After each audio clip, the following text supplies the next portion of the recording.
everyone, welcome back to Sunny Live Chain. Thank you so much guys for tuning in. We are actually talking about isihlalo sobukhosi bakwaZulu. Yona ke indaba esematheni kulezi insuku seze safika leso sikhathi abantu abaningi besilindile sokuthi ke kubekwe noma kugcotshwe isilo esizophatha uZulu wonkana noma ke ikhanda elizophatha uZulu wonkana emva kokukhothama kwesilo uGoodwill uZwelithini kaBhekuzulu Zulu. Sekube nemidothiswano ke eminingi especially kuyindlu yobukhosi kumndeni wakwaZulu. The family is now divided into three. The will that was read after the passing of the Zulu king and Queen Mantrombi Dlamini Zulu yabeka ngokusobala ukuthi umntwana Umisuzulu uyongimela angene ezicathulweni zesilo esakhothama. The Zulu family believed ukuthi leyo will yayingasayinwanga isilo, so bathatha ngokuthi ke kune fraud eyenzeka, but ke inkantolo ke zona za approve ukuthi I will yayi valid njengoba umntwana Umisuzulu ezobekwa nje kusasa njengesilo samaZulu.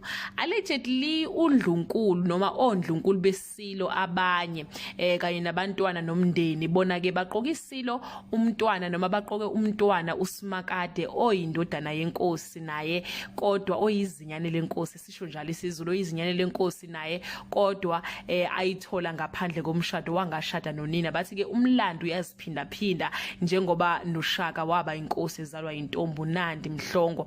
Then ke abafowabo besilo nabo bavumbuke nowabo umntwana Ubuzabazi ozalwa uQueen number 2 wesilo uMdlokombane uKamathe. Bathi ke bona they have evaluated bonke abantwana nama characters abo, then decided ukuthi Ubuzabazi uye alright ukuthi ke ahlale ehlalweni sesilo. Bathi izinto eziningi isilo besizenza naye.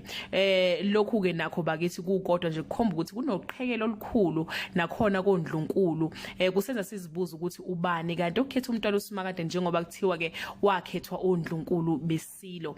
Iningi ke lesizwe samaZulu ke sona sivumana nokuthi umntwana noma sivumana nomntwana inkosi mangosuthu ubuthelezi ukuthi umntwana Umisuzulu uye oyinkosi ngenxa yencwadi yamafa iwill nangenxa yokuthi unegazi lasebukhosini. He is from or he is the son of the great wife umntwana enkosi uMantombi Dlamini Zulu, who most people believe uyena owayemele ukuzala inkosi noma engesiye unkosikazi wokuqala kodwa ngesizathu sokuthi kwayena uzalwa ebukhosini waseganele ebukhosini bamaZulu futhi walotsholwa isizwe samaZulu. Some people banento ke yokuthi ke indaba yasebukhosini eyomndeni yize ithinta uZulu wonkana. Babuye bakhale ngokuthi umntwana Umisuzulu akasazi kahle isiZulu noma akalazi kahle isiko lesizulu, pho uzosiphatha kanjani isizwe. Abafowabo besilo izolo bayichithile eyokuthi inkosi izalwa umuntu ozalwa ebukhosini kuphela. Babuze ukuthi uma isilo sasiganwe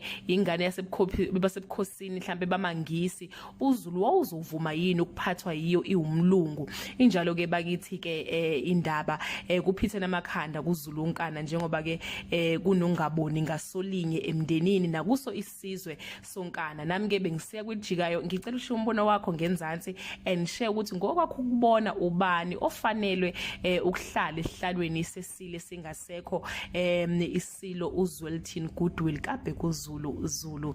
Ngiyabonga.